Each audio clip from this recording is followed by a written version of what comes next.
মাত্র 20 টাকা খরচ করে আপনারাও বাড়িতে এরকম দোকানের মতো কালোজাম তৈরি করে নিতে পারবেন।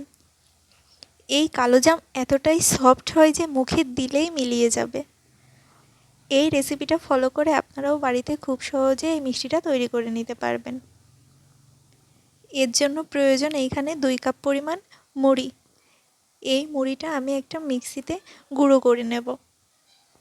এখানে গুঁড়ো করার পর একদম ছাতুর মতো হয়ে গিয়েছে। এরপর এখানে নিয়ে নেব 1 কাপ পরিমাণ গরুর দুধ আর 1 টেবিল চামচ পরিমাণ চিনি। তারপর সব কিছু একটু ফুটে আসলে এর মধ্যে দিয়ে দেব মুড়ির ছাতু। এটা ক্রমাগত নাড়তে থাকতে হবে। তারপর আস্তে আস্তে দেখতে পারবেন দুধটা শুকিয়ে গেছে। এই অবস্থায় এটা চুলা থেকে নামিয়ে ফেলতে হবে। তারপর এই ডোটাকে একটা ঢাকনা দিয়ে একটু ঢেকে রাখতে হবে ঠান্ডা হওয়ার জন্য। এই ডোয়ের মুখ খুলে রাখলে এটা শক্ত হয়ে যেতে পারে, এজন্য ঢেকে রাখাই ভালো। আর এখানে নিয়ে নেব 3 কাপ পরিমাণ জল। আর এখানে দিয়ে দেব হাফ কাপ পরিমাণ চিনি আর 4-5টা এলাচ। এখানে আপনারা চাইলে চিনির পরিমাণটা একটু বাড়িয়ে নিতে পারেন। আমি খুব বেশি মিষ্টি করব না, এজন্য এখানে হাফ কাপ পরিমাণ চিনি নিয়েছি।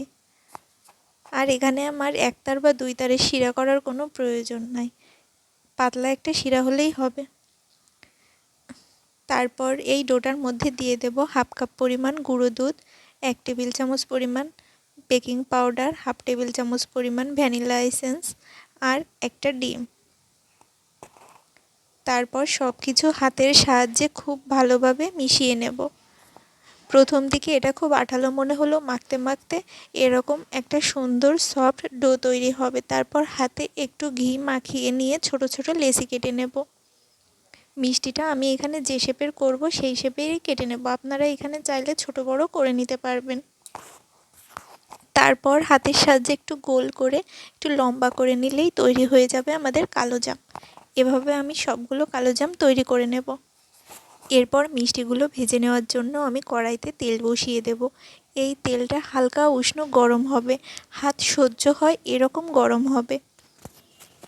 এর মধ্যে এবার সবগুলো মিষ্টি একে একে দিয়ে দেব। দেখে বুঝতেই পারছেন যে তেলটা খুব বেশি একটা গরম হয়নি।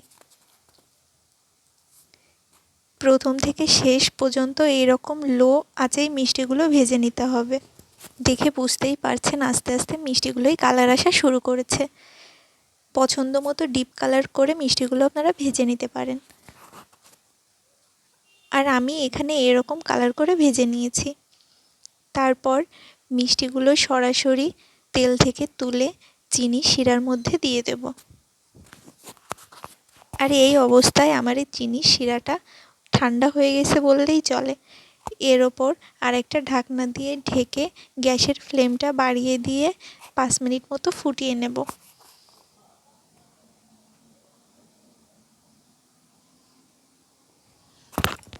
এই মিষ্টিগুলো তৈরি করার পর কেউ বুঝতেই পারবে না যে এই মিষ্টিগুলো মুড়ি দিয়ে তৈরি করা হয়েছে। এগুলো এতটাই বেশি সুন্দর হয়। 1 ঘন্টা মতো চিনির শিরায় ভিজিয়ে রাখার পর দেখতেই পারছেন মিষ্টিগুলো কতটা ফুলে উঠেছে। এই অবস্থায় মিষ্টিগুলো আপনারা পরিবেশন করতে পারবেন। এই মিষ্টিগুলো এতটাই নরম তুলতুলে হয়, বাড়িতে একবার না তৈরি করলে বুঝতেই পারবেন না। ভিডিওটি ভালো লাগলে লাইক, কমেন্ট, শেয়ার করে দেবেন। ভিডিওটি শেষ পর্যন্ত দেখার জন্য সবাইকে অনেক ধন্যবাদ।